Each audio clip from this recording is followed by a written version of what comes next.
Starting off with the hoop shoes, these are the Harden Volume 2s, and these are basically just for if anybody's talking trash, put these on, hit the court, and have to drop them off. What's poppin', y'all? It's John here with Runners Elite, and today we're gonna be taking a quick look of what shoes I've been wearing for training this summer in quarantine, and what shoes I'm gonna be wearing for the rest of the summer. To start out, I'm gonna be breaking this down into 3 different categories.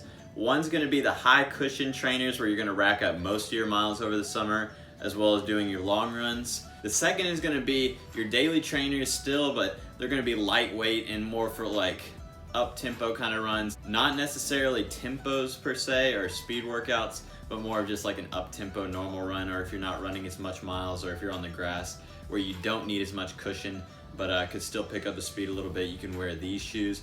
And the third and final category is gonna be the speed shoes, the fun shoes, the shoes where you're gonna turn up the pace, not necessarily do tempos, but do your workouts and time trials if you're into that or doing any races. I will talk a little bit about the shoes, but I won't go too in depth.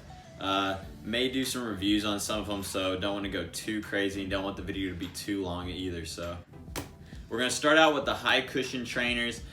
These are the shoes I'm doing most of my miles in, as well as long runs. So over the summer, I like to have a higher cushion on my shoes because I'm racking up more miles and maybe more miles on the concrete.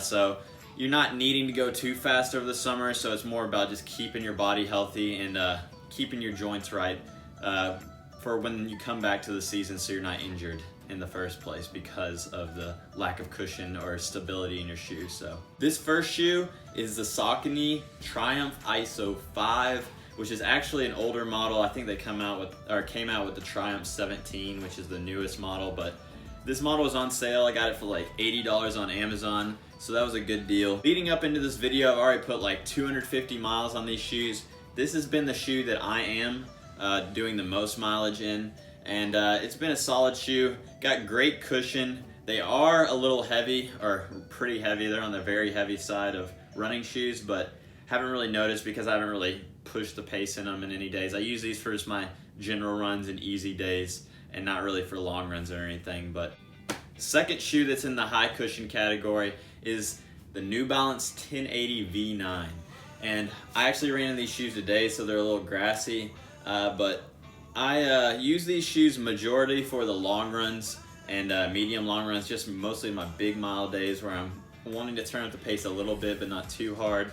The thing I found about this shoe is it's responsive enough to go quicker on long runs, but not responsive enough obviously for like a tempo. But very good shoe, got great cushion, not too soft though, so it's got a little bounce back with it.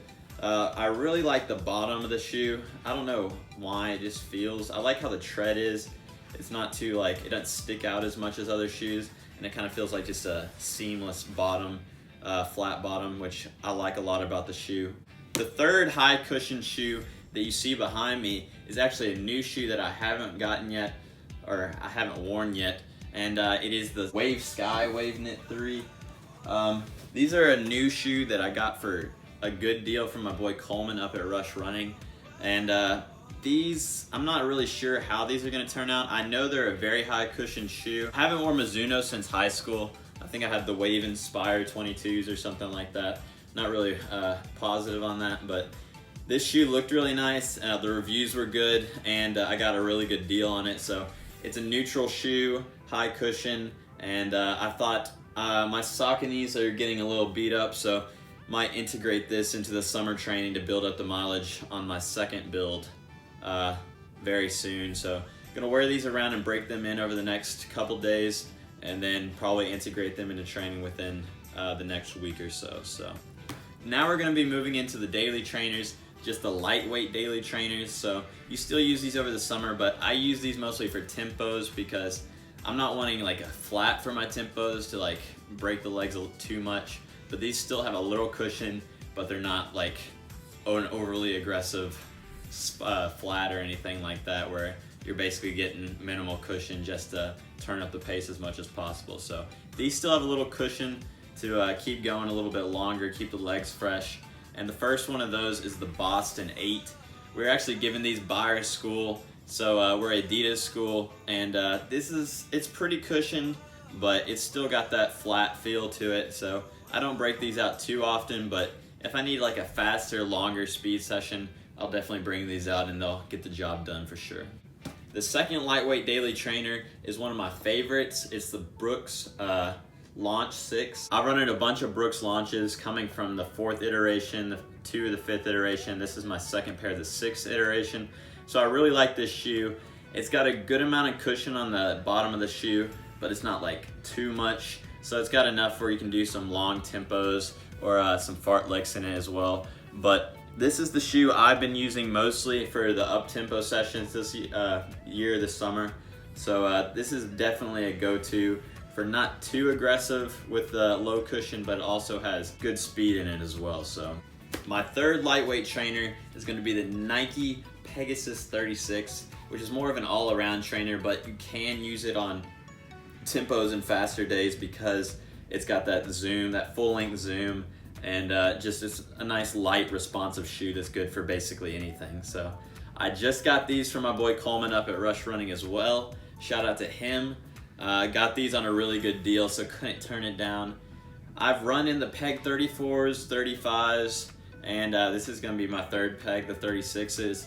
I'm not like against them, but I'm not like the biggest fan of them, but they do get the job done, and they're a nice shoe that feels really good for at least the first 200 miles. So probably won't bust these out until we get back to school where we start doing some quicker stuff, but definitely a great shoe if you're looking for an all-around trainer, even if you're doing some summer miles, because it's got a good amount of cushion, good breathability in the upper, and as well as some solid durability on the bottom if you're more of a forefoot striker, because I feel like the tread on the heel is kind of minimal, but that's just my opinion.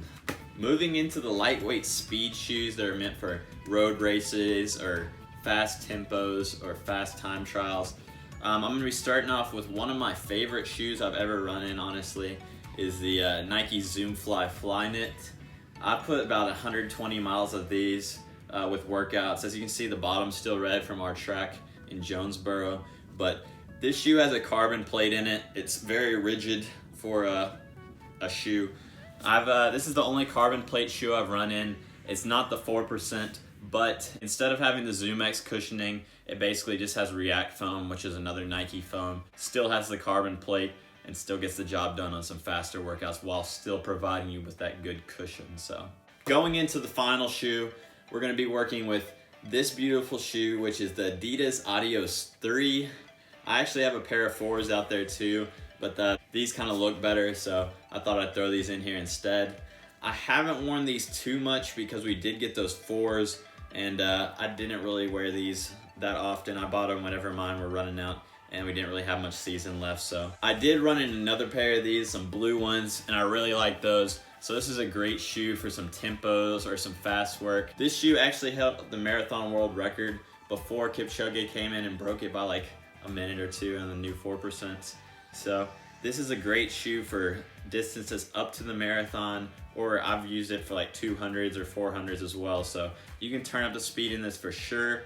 It's no carbon plate, but it's a great flat to get the job done all around for any kind of speed work or up tempo or road races or anything of that nature. So I think having a solid shoe rotation isn't a must-have for runners, but I think it's a good thing to do. Having different brands of shoes and different kinds of shoes will kind of train your body in different ways, work different muscles, and I think it's a good idea for injury prevention as well. Over time, you beat down that foam. It's nice to give it a day or two to recoup from the damage that you've done by pounding them in, so it's definitely a good thing in my opinion. You obviously don't have to have as many shoes as me or anybody who has more, but I would recommend having at least 2 pairs for summer training and just kind of rotate those to keep them fresh and to make them last longer. So that's gonna do it for the video.